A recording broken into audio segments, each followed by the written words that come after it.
Hi, I'm Seamless, and today is Friday, which means it's time for a new How to Base tutorial. And today, I want to show you how to make this sound. I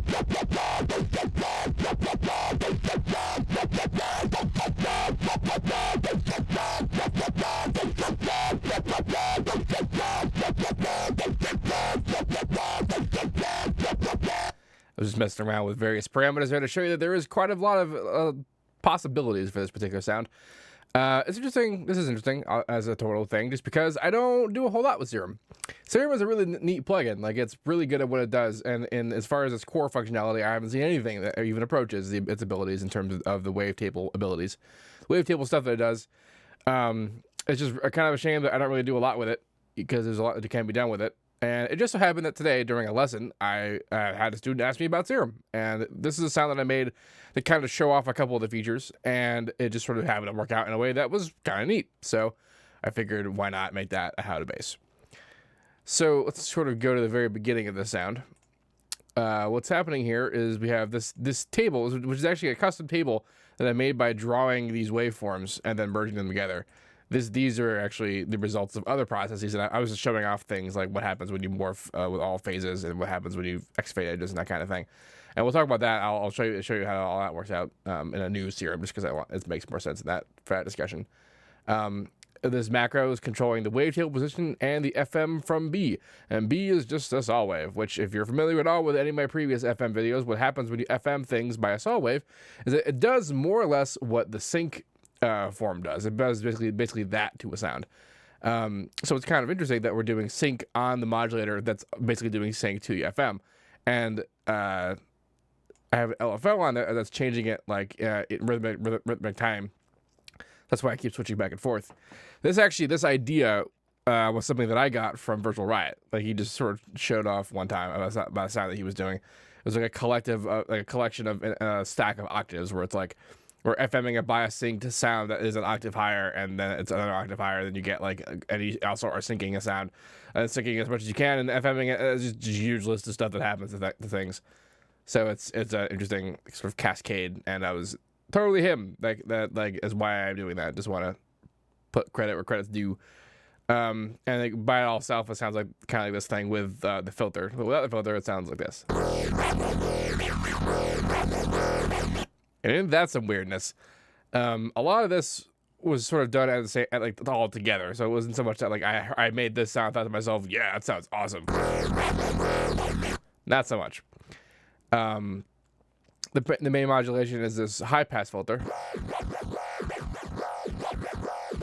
which is it's just a high pass filter, just kind of doing its job, passing high. And then we start to get into sort of what the effects are doing. In the effects, the first thing that happens is just EQ with a bit of a peak. This peak is going opposite the motion of the high-pass filter, which is connected to the macro. And then there's this distortion, and it's just on really hard. Good God. And then there's a filter. This is just a straight-up low-pass filter, and it's almost wholly like up on the thing, but the sort of the cute center bit of it is that it's going more or less all the way down, which is giving us back kind of like volume control, and then multi-band compressor. And like, that's where a lot of like the sort of the grit is coming back. And also because it's hard to see it right there, but on this filter, the mix is pulled off just the teensiest bit. So like a little bit of the dry signal is actually still coming back in here, which you couldn't even tell when we didn't have the compressor on. But when we do have the compressor on, it's bringing it all the way back up, especially at the higher frequencies. So we can really hear that crunch kind of come back in. And that's really it. Like, this is a really very straightforward thing. Well, let's talk about making these tables.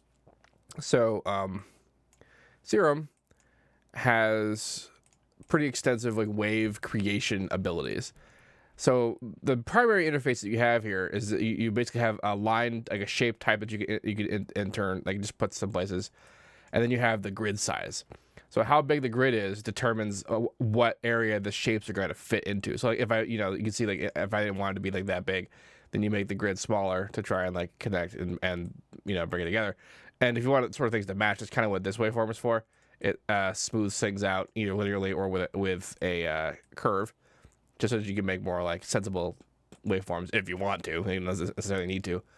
And essentially what I did was when the grid was larger, I just kind of went and then I made the grid smaller and then put like tiny little bits and bobs into things here with like different kinds of motions and different types and different, you know, depths and that whatever. So you have really just kind of a screwed up waveform. And I made a whole bunch of these sort of versions of these that are like somewhat different back and forth, like just really just different stuff was happening to it. La, la, la, la, la. And then like now we have 4 frames. That's somewhat similar sounding sounds, but like when we start to morph between them, interesting things happen. So the way that like, the tables are made is that you make these frames, and then the tables you morph through them. Like so the obvious option is the crossfade option, where it'll fade in between them, which works out pretty all right. And the other modes are like the spectral modes, and then it's sort of the variation of the spectral mode. But spectral mode is cool because what it does is that the crossfade just crossfades the whole, you know, the whole waveform. But spectral does is that it loads each waveform into the additive version of it, and then it crossfades each individual harmonic, which is a much more interesting crossfade personally. And part of that, like, sort of attenuation of sound that comes through here because the different tables merging together is somewhat attenuated or alleviated by that thing. But if you want to get super special about it, we can start talking about the 0 fundamental phase option, where like the actual root note, the root fundamental like frequency is 0 in phase. So that means that like it's much more together and much more linked. And then you can go all the way with the 0 spectral phase, which is where we get these kinds of waveforms, where now all the phases are linear and it's just fully straight on.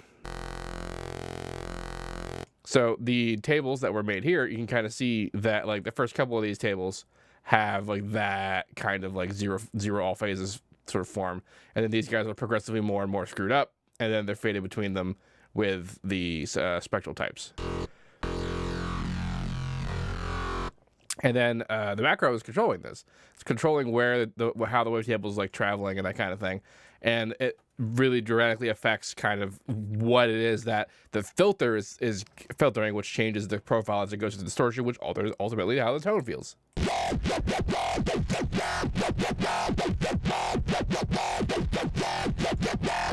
There's also Unison. I have 5 voices Unison engaged, and a little bit of stereo through the width change and the Unison control on the global page. If you didn't know where the Unison controls live, this is where they live. This is where you set pan, how wide the pitch can be. You can even do things like Unison the warp modes and Unison the wavetable position, much like you would Unison index map these parameters inside Harmor or Citrus. You can just actually have them have different values for different Unison settings, which is kind of cool. And then yeah, that's the saw waves, the LFO. It's really kind of a bog standard sound, but like it was just cool to make it like this, and it's also, you know, a Serum thing, which like why not have more Serum? And it's a neat and fun kind of deal to get used to. Anyway, this guy will be available as a preset to download in the description of this video. If you have any questions about that, please let me know. Don't forget to like, comment, subscribe, and all the good stuff. And as usual, have a nice day.